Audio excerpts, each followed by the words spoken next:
राधे राधे भक्तों। आप सभी भक्तों पर भगवान श्री हरि विष्णु की कृपा सदैव बनी रहे। आपके जीवन में सुख, शांति, आरोग्य और धर्म का प्रकाश कभी कम ना हो। ज्येष्ठ मास की यह पावन कथा केवल मनोरंजन नहीं बल्कि धर्म का वह संदेश है जिसे स्वयं ऋषि मुनियों ने महान बताया है। शास्त्रों में कहा गया है कि इस तपते मास में जो मनुष्य प्यासे को जल पिलाता है वह अनगिनत पुण्यों का भागी बनता है। दाना नाम जल दानम च ज्येष्ठ मासे विशेषता त्रिशितस्य प्रदानेन विष्णु लोकम सा गच्छति। अर्थात ज्येष्ठ मास में किया गया जलदान सबसे श्रेष्ठ माना गया है। जो प्यासे को जल देता है वह अंत में विष्णु लोक को प्राप्त करता है। एक समय नैमिषारण्य में अनेक ऋषि मुनि एकत्र होकर धर्म चर्चा कर रहे थे। वहां सूत जी महाराज भी विराजमान थे। सभी ऋषियों ने हाथ जोड़कर उनसे पूछा, हे सूत जी, कलयुग में मनुष्य पापों से घिरा रहता है। कृपया करके ऐसा सरल धर्म बताइए जिससे भगवान विष्णु प्रसन्न हो और मनुष्य को पुण्य प्राप्त हो। तब सूत जी बोले, हे मुनियों, ज्येष्ठ मास भगवान विष्णु को अत्यंत प्रिय है। इस मास में किया गया स्नान, दान, जप और विशेष रूप से जलदान अक्षय फल देता है। मैं तुम्हें एक प्राचीन कथा सुनाता हूँ जिसे सुनने मात्र से मनुष्य के पाप नष्ट होते हैं।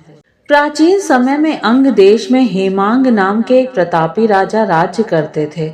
उनका राज्य धन धान्य से परिपूर्ण था। प्रजा सुखी थी, चारों ओर समृद्धि थी। राजा प्रतिदिन यज्ञ करवाते, ब्राह्मणों को दान देते और बड़े बड़े धार्मिक कार्य करते थे। उनके महल में सोने चांदी की कोई कमी नहीं थी। हजारों गायों का दान किया जाता था। दूर दूर से ब्राह्मण उनके द्वार पर आते और सम्मान पाते। लेकिन राजा के मन में एक अभिमान था। वे सोचते थे, मैं इतना बड़ा दानी हूँ, मेरे समान पुण्य आत्मा कौन होगा। एक दिन ज्येष्ठ मास की भीषण दोपहर में कुछ ऋषि उनके महल में आए। सूर्य की गर्मी से उनका शरीर तप रहा था। वे अत्यंत प्यासे थे। राजा ने उनका सम्मान तो किया, लेकिन जलदान के महत्व को साधारण समझकर विशेष ध्यान नहीं दिया। तब एक वृद्ध ऋषि बोले, राजन, ज्येष्ठ मास में जलदान सबसे श्रेष्ठ माना गया है। फिर उन्होंने कहा, तपते ज्येष्ठे दिने राजन, यो ददाति जलम नरा सायाति परमम स्थानम यत्र विष्णु सनातना। हे राजन, जो मनुष्य ज्येष्ठ मास की गर्मी में प्यासों को जल देता है वह उस परम धाम को प्राप्त करता है जहाँ सनातन भगवान विष्णु निवास करते हैं। लेकिन राजा हेमांग मन ही मन मुस्कुरा दिए। उन्होंने सोचा, जल तो हर जगह मिलता है, इसमें कौन सा बड़ा दान है। उन्होंने सोना, वस्त्र और गायों का दान तो खूब किया, लेकिन कभी जल दान को महत्व नहीं दिया। समय बीतता गया। एक दिन राजा हेमांग की मृत्यु हो गई। यमदूत उन्हें यमलोक ले गए। राजा को विश्वास था कि उन्हें सीधे स्वर्ग मिलेगा, क्योंकि उन्होंने इतने यज्ञ और दान किए थे। यमराज ने उनके कर्मों का लेखा देखा और बोले, हे राजन, तुमने अनेक पुण्य किए, लेकिन तुम्हारे भीतर अहंकार था। तुमने ज्येष्ठ मास में जलदान का तिरस्कार किया, इसलिए तुम्हें अपने कर्मों का फल भोगना होगा। राजा भयभीत होकर बोले, प्रभु, क्या जलदान इतना महत्वपूर्ण है। तब यमराज बोले, न तोय समम दानम न तोय समम तपः त्रिशितस्य जलम दत्वा सर्व पापे प्रमुच्यते। जलदान के समान कोई दान नहीं और प्यासे को जल देने से मनुष्य अनेक पापों से मुक्त हो जाता है। इसके बाद राजा को कई कष्टदायक योनियों में जन्म लेना पड़ा। कथा के अनुसार उन्होंने पक्षी और पशु योनि में भी जन्म लिया। उन्हें बार बार प्यास और दुख सहना पड़ा। भीषण गर्मी में जल के लिए तड़पना पड़ता था। तब उन्हें अपने पुराने कर्म याद आते। अनेक जन्मों के बाद एक दिन वे एक साधु के संपर्क में आए।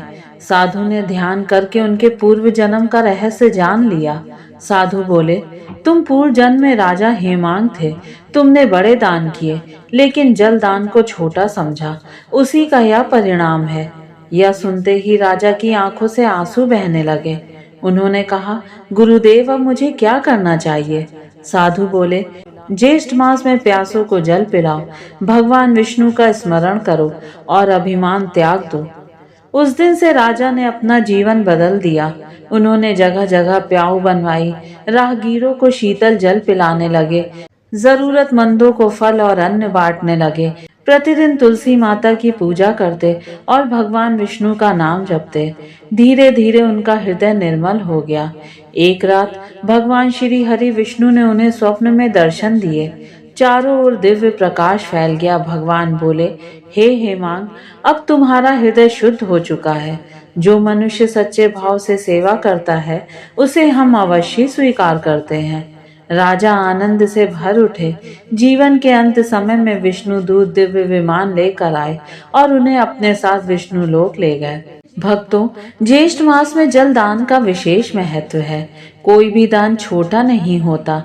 अहंकार मनुष्य के पुण्य को कम कर देता है।